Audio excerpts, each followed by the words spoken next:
Hello, my name is Dr. Marissa Schaefer. I am the owner and director of Fly Space Physical Therapy. I'm presenting on behalf of myself and Dr. Ami Kyrillos. We're going to be presenting Looking Back to Move Forward, Assessing Prior Fitness Levels and the Impact of Chronic Load in Screening for Performers.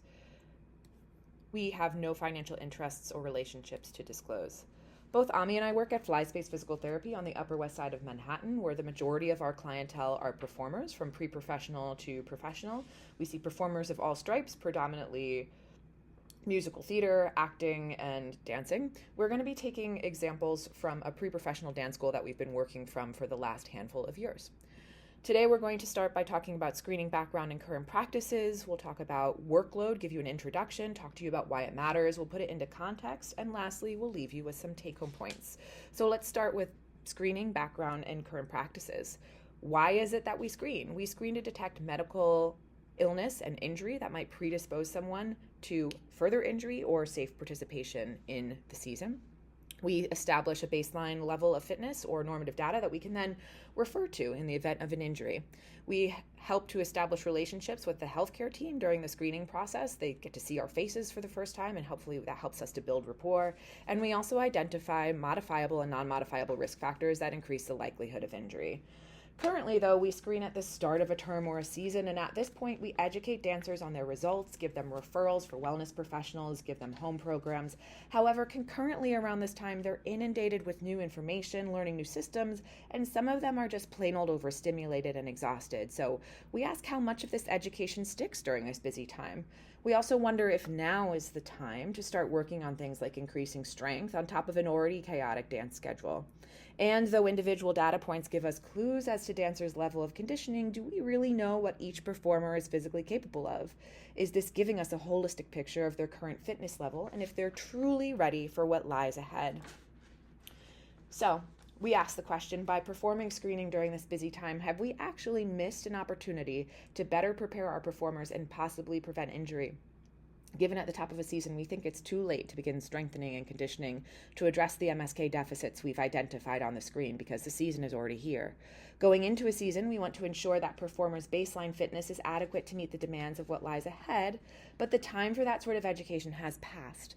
At this point, their summer may have already been spent lounging at the pool or dancing nonstop without a break, both of which might set them up for potential higher injury risk as their training and workload is about to drastically increase. So if workload and training load are new terms for you, fear not, I'm going to be going over those. I'm going to give you an introduction of some basic concepts taken from Dr. Tim Gabbett's research. He's a researcher from Australia. So from here on out, we're going to be talking about workload as training load. What is training load? It's a composite of internal and external load. The external load being the external stimulus we're applying to the individual. In this case, it's going to be dance training hours, for example. And internal load being the physiologic, psychologic, or biomechanical response to that training load. We can break that down further to look at acute training load and chronic training load. Acute training load relating to approximately 1 week of training, and it is related to fatigue.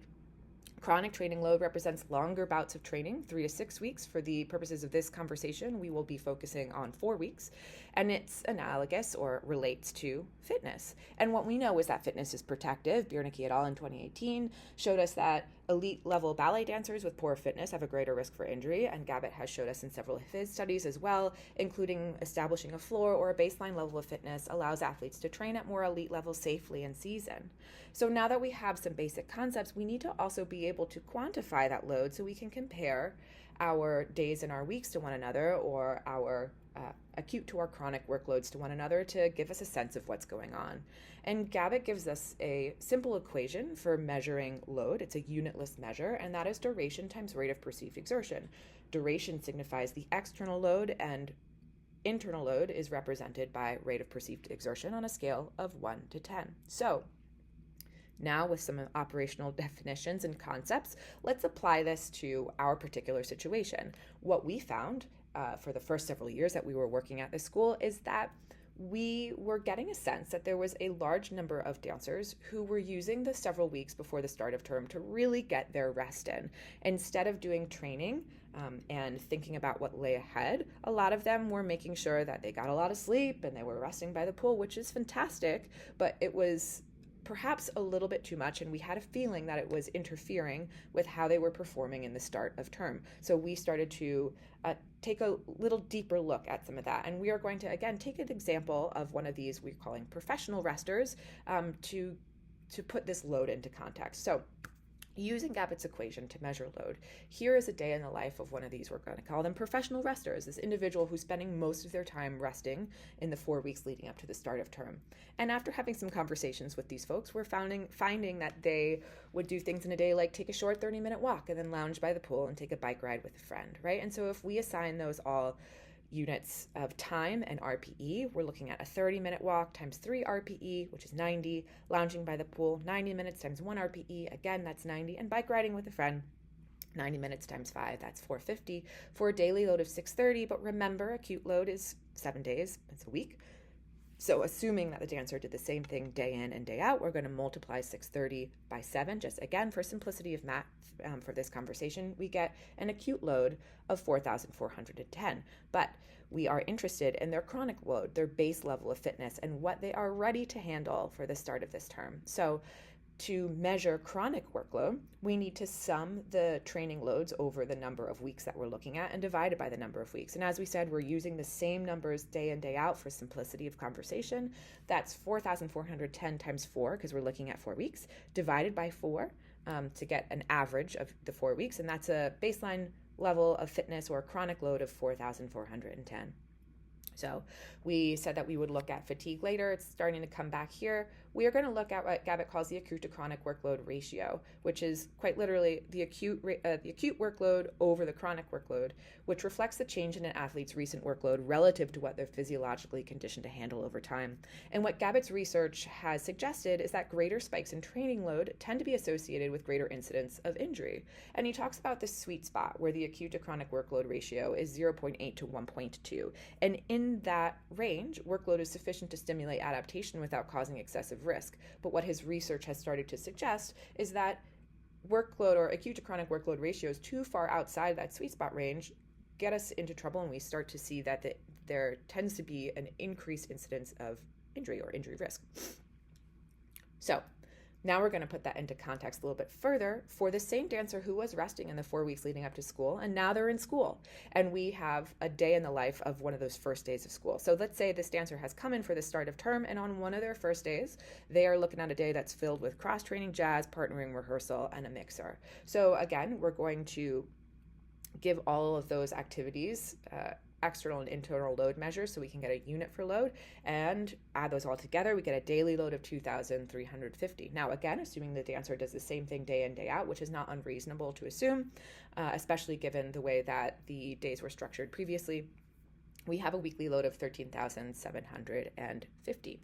So let's put that into the acute to chronic workload ratio. We know that the acute load when they have come into the conservatory on the first week of school is 13,750, but their chronic load, what they're capable of handling, is 4,410. That gives us an acute to chronic workload ratio of 3.12. Where does that put us relative to the sweet spot? Well, way out, kind of past the danger zone. And we say, can someone really sustain this over time? Well, perhaps for a day, but we're looking at someone trying to sustain this for weeks on end as they go into the term, where things are only going to get more intense. So now let's put that into context, right? We had this idea that this was getting folks into trouble, so we took some in-house data, and what we'll show you is that in-house data. So what we found is that after sending all of our dancers a survey and then looking at our numbers in the injury clinic for the first month of school, the individuals who spent less time training and preparing to come back to school were the ones who had a greater likelihood that they would end up in physical therapy, and again, or on-site triage, right? And what we also know is that we had greater rate of referring to physicians in the first month, right? So again, we see this beautiful inverse relationship of amount of time training versus likelihood of coming to physical therapy. And so what did we do with this information? Well, we took this information and we packaged it nicely, and we took it to the director of the program, and we said, hey, we believe that this is a issue within the school, and we have a couple ways in which that we suggest that we'd like to change some things or provide some additional education so that we can have our dancers be a little bit more resilient, and that we don't have to utilize our services, and we don't have to make so many referrals to the physician in the first month of school, because we want everyone to participate as much as possible and be as healthy and happy as possible. So we presented her with a handful of options, we collaborated a little bit, and what we ended up doing is as follows. First, we do assessments with this group, and we were doing them at the start of term. And as much as is possible, we started to actually move those assessments from the start of term all the way to the end of the spring semester, so right before the summer break. So as soon as our incoming students made their deposit, we said, hey, if you're going to be in New York City for the summer, we want you to come in and get an assessment ASAP so that we can give you a program to improve those areas of opportunity that we've identified to make you more resilient for term. Now, does this work 100% of the time? No, but we're starting to capture a handful of students and give them ways that they can improve their fitness before we start term. So that's thing number one that we did. And the second thing that we did was we started to implement some education. And at the end of the spring term, everybody from folks who have been in the program for the year or folks that are new and coming to the program for the first time in the fall, we gave them load management workshops. So first they'd have to listen to a 15-minute video, which gave them very basic concepts of load management, very simple bar graphs, contextual examples, etc. And then we would all come together. And first we would have two workshops, one with the returning students and one with the new students. And we would go over concepts in the video to make sure there are no questions. And then together we'd put together this really great resource that they could use in the couple weeks leading up to the start of term so they could start to physically prepare themselves. So that resource had several components to it. And the first was that they would use the information that was given to them in the 15-minute video module, and then they would create a schedule for themselves that started with, relatively low load and volume the first week, and it would gradually ramp up. We talked about how if folks didn't have access to taking lots and lots of dance classes or didn't have the financial means, what are some other activities that could replicate the demands of what you're going to see or experience in dance class? The second part of that was technique, right? Not all people can go to open classes depending on where they are in the country or the world. So we identified low and no cost resources where folks could access online streaming classes or, again, go to open classes wherever they were so that they could work on some dance technique. And then lastly, we called upon their education and cross-training for the year, and they built a progressive cross-training program that they could utilize in the 3 weeks leading up to the semester. So that was the second thing that we changed. And the third thing that we changed was we created a ramp-up schedule or a semester fade-in.